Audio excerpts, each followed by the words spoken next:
Olá, amigos, sejam bem-vindos a mais um vídeo do meu canal. Eu sou o Lucas Knaip e vamos fazer resumo, do segundo dia do ATP 500 de Tóquio e do ATP 500 de Pequim. Assim, o primeiro dia da chave principal de Pequim, na verdade, né? Mas, para evitar também um título extremamente confuso, vou considerar como segundo dia. E a gente tem aqui jogos bem interessantes, alguns cabeças de chave já foram eliminados, outros sofreram, mas passaram.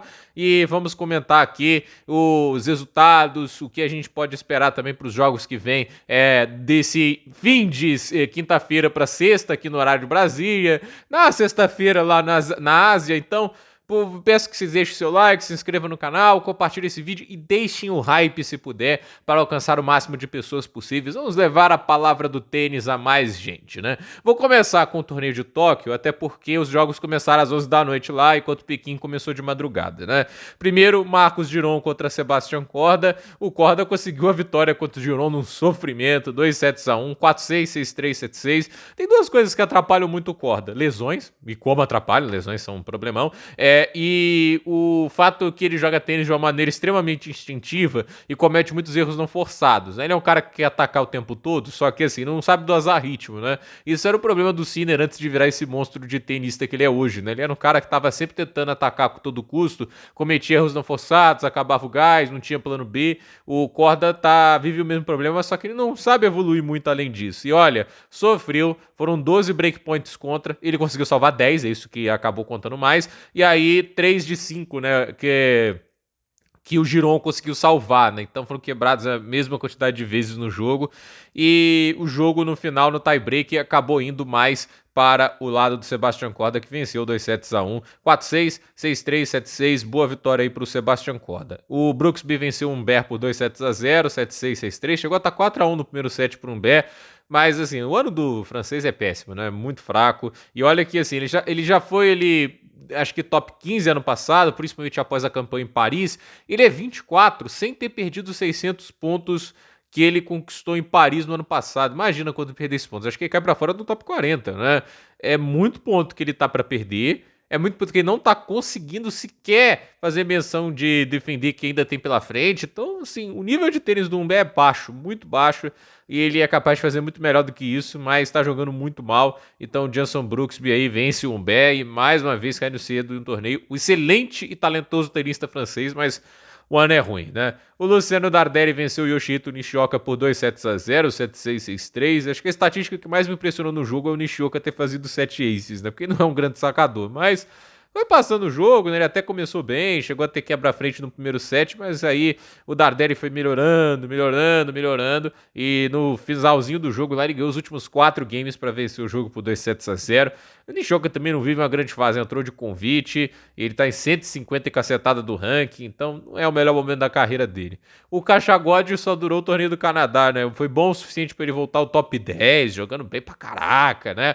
E sumiu depois disso, né? Em Cincinnati ele até jogou bem, mas faltou físico, né? Faltou perna para ele. Agora, o US Open foi mal, e agora no torneio de Pequim também foi mal. Não jogou bem ali, perdeu pro Alexander Miller 2-1, 4-6, 7-6, 6-4, né? E assim, levou o segundo set pro tie-break, teve um 5-5, ele chegou a ter saque no 5-4, ele teve 2 saques para chegar lá e fechar o jogo. Não aproveitou, né?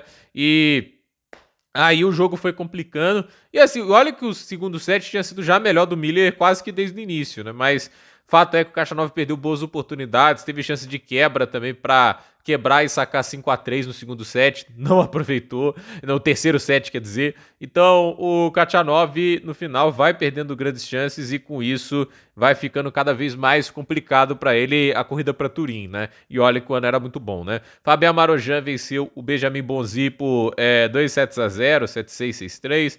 Boa vitória para o Marojan. Esse é um tenista de extremos altos e baixos, né? Ele é um cara que pode jogar muito bem no grande dia, mas também num dia ruim ele é bem vulnerável. O problema do Marojan principalmente é o saque. Ele não é um grande sacador e aí fica complicado para ele, né? Mas de qualquer jeito, boa vitória aí para o Fabien Marojan. Terence Atmani, o cara que surpreendeu em Cincinnati, venceu o Zizeng Zhang 6-4, 6-2. Bela vitória, veio do quali e tá jogando bem. Parece que é boa semana pro Atmani. Agora é enfrentar o Jannik Sinner. Vamos ver se ele consegue aprontar dele, mas ganhou 85% dos pontos com o primeiro saque, 77% com o segundo, domínio absoluto de partida para o tenista francês. Alejandro Davidovich Fokina sobrou, venceu com tranquilidade o Camilo Gucarabelli, 6-1, 6-3. Curioso para ver o Fokina, as lesões e o cansaço físico acabou dinamitando as boas campanhas que ele vinha fazendo nessa Open Series, e eu quero ver agora, né, depois dessas semanas de descanso, como que o Fokina vai voltar a jogar. Acredito que ele pode jogar muito bem, até porque o nível que ele apresentou em Washington e até mesmo lá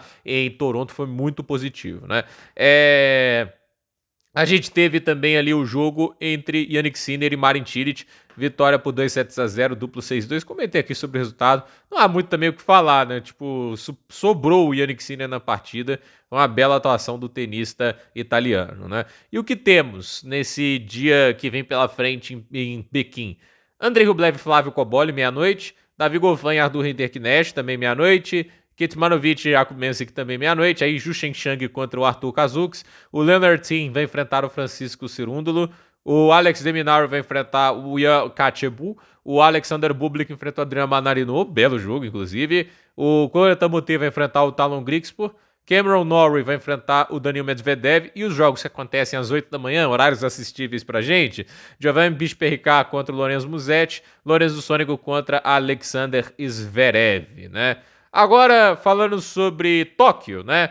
A gente teve o Shinma Bukuro vencendo o Thomas Mahat. Esse aqui eu não esperava, né? O cabeça de chave 5 perdendo para o japonês 273 do mundo que veio do quali, nem convite recebeu, mas tá lá, 6-3, 7-6. Belo resultado pro Shimabukuro, que, assim, conseguiu jogar muito bem devolvendo, né? Criou 12 breakpoints e aproveitou 2, né? O Mahat só criou 1 e aproveitou 1, né? Mas foi uma partida muito ruim do Thomas Mahat, né? Não esperava o nível de tênis tão rasteiro por parte do Thomas Mahat. Esperava mais dele, mas surpreendeu aí o tenista japonês.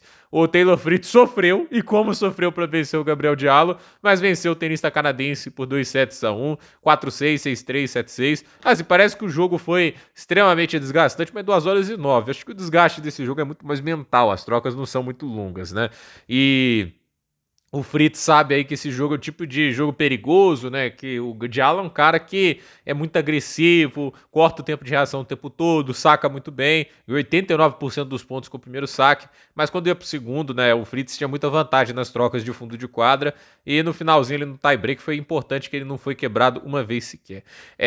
O Alexander Vukic venceu o Damir Dzumhur por 2-1, 6-4, 3-6, 6-3, jogo bem interessante. O Damir Dzumhur, que é aquele tenista que quando enfrenta o Alcaraz gosta de aprontar, né? Mas, de qualquer jeito, o Vukic fez um jogo bem sólido e conseguiu uma boa vitória. Ele tinha começado bem o ano, né? Depois tá uma fase horrível ali no meio do ano, mas vem jogando melhor o tenista australiano nessa fase da temporada. Brandon Nakashima venceu o Jordan Thompson por 2-1, 2 primeiros sets horríveis de, assim, tipo, de duros, né?